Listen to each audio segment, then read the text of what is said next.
Manny, we're so happy to have you in town, really. A great friend, winner of 7 Grammy Awards, and Wow. truly one of the greatest concert pianists of our time. Welcome to Toronto. You're so nice to say so. Thank you. Well, take me back. You're 10 years old. You have arrived from Poland to Winnipeg, of all places. To Winnipeg, yes. Not quite sure how that happened. You're a young pianist already? Not really. Just studying the piano like all other kids. And how was life? How was that adjustment? Oh, it was culture shock for all of us, but maybe more for me because I had never seen technology before. Like, you mean cell phones? No, I'm teasing you. I think people don't realize what life behind the Iron Curtain in 1960 was like. Absolutely. So when no we idea. arrived in Winnipeg, I saw all the cars with tail fins, which were Of course. absolutely space age things for me. And how was your English? At that point? Pretty non-existent, actually. So what were your first few days at school like? I started school, I think, about a week after we arrived, and they put me in first grade, even though I should have been, a couple of years later.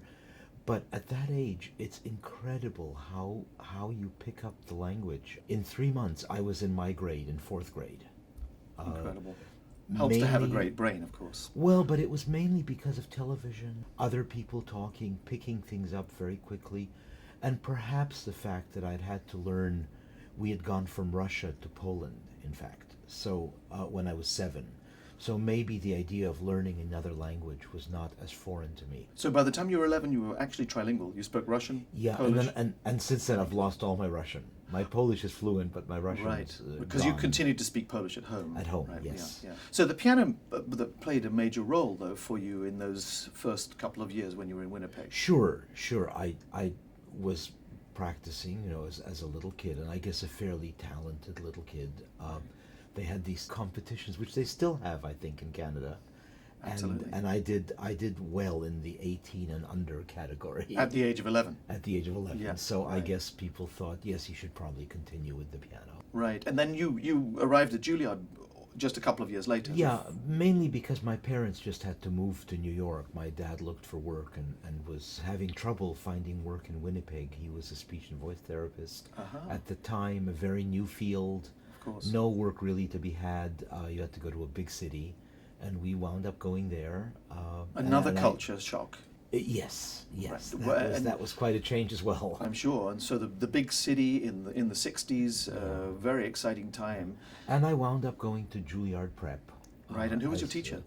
Well, I started with a lovely lady named Jane Carlson, and a couple of years later transferred to an old Polish gentleman, Mieczysław Muntz, who was sort of the vintage of Rachmaninoff and Hoffman and that era. And taught you in Polish, probably. Taught me in Polish, Yeah. yes. Was a very, very tough taskmaster, which I think in many ways was good for me because I was physically lazy, and he made me practice correctly, which I think was a very good thing. All these years later, now you're involved yourself, of course, in teaching. And little bit, and we always love to talk about teaching. That we love to teach because we learn so much, and people sometimes find that a little magnanimous and disingenuous. But in actual fact, there's a lot of truth to it, is there not? Oh well, actually, today, the level of playing is so phenomenal that I don't really feel I teach any of the kids I work with. I talk about music with them. Which is fantastic. They for come them. for a lesson, and all I can do is say, that's absolutely brilliant. Have you thought of doing this? Well, give us an example of the kind of thing that you might be able to help. Oh, find. well, sometimes they'll come in, play absolutely brilliantly, and something doesn't quite fit. That one section, perhaps all of a sudden, becomes too mannered or too slow, or it doesn't quite fit what they've imagined about the piece. To me, and I say, to me, this was not convincing. Have you thought perhaps of trying this? And sometimes they say, that works well. I'm going to try that. And sometimes they say, no, you know what? I don't agree. Right. I say, fine. That's fine. And that perfectly becomes okay. a perfectly valid discussion. For Oh, you, yeah. absolutely, absolutely. And what about this whole issue of how we learn to be musicians? I mean, you went, if I'm not mistaken, didn't you also go to Columbia? I did. And Yes. and studied French. Yeah. And today, where there's so much competition to be the greatest pianist, just mechanically, or the greatest instrumentalist, do people have enough time for other intellectual pursuits? Do you find? I think it is more difficult because the sheer level of brilliance and perfection today is it's indescribable. So, is there a danger that music making is becoming too athletic and not enough of a reflection of people's other experiences in life? I don't really believe that. I'd like to think, and I certainly see enough examples of people that are able to do both. I don't think the fact that someone plays brilliantly and flawlessly necessarily makes them stupid. I think very often people are brilliant and flawless and also artistically very wonderful. Yeah. Yeah. On the performing and professional side, I think this is the most amazing time for piano playing I've ever seen.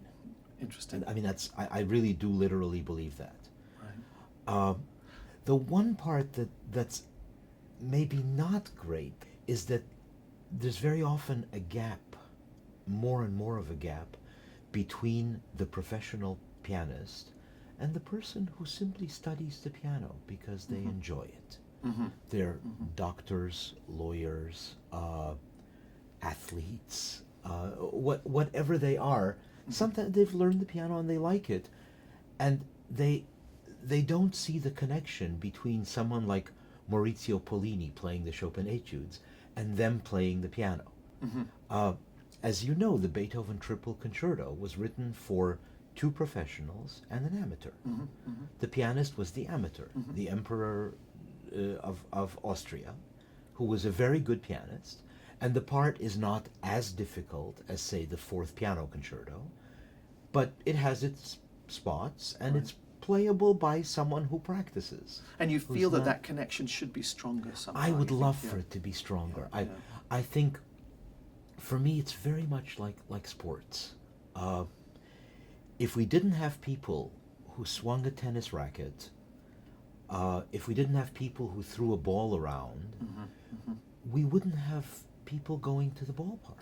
Very early on when we met, you discovered that I was a tennis player, and you were avid about becoming a better tennis player yourself. If you remember, this was in Aspen. Yes. And you said, I'll tell you what, if you go out and play tennis with me, come to my house and play whatever concerto you want, and I'll just accompany you, and I'll make some suggestions. And so we had a fabulous game of tennis, and you were very talented. We're both lefties. And then I went to your house to play the Brahms concerto, and you won't remember this, but so we started, you gave a few bars, and I come in and start playing. We never even got to the first theme, and you won't remember why, but the phone kept ringing, you see, and your lovely wife, Yoko, would come, sorry, Manny, and she's holding the phone like this, Manny, and I am playing away, and I don't realize, and Manny, do you mind? It's Yo-Yo.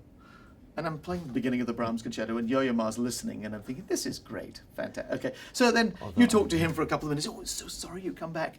And we start again, and I start playing, and once again the phone rings, and Yoko comes in. Sorry, Manny, sorry, it's Isaac's turn. And so in the first 4 minutes of playing with you, I was actually also playing for Yo-Yo Ma and Isaac's turn. Actually, you've completely exaggerated this, because I'm sure all 5 phone calls were from my mother. I have no doubt. So that was Yoko's way of getting your attention. That's good to know. What a relief. Oh. Manny, it's always such a great pleasure to have you here in Toronto. The pleasure is all mine. Thank you. It's an honor and a delight. Thank you.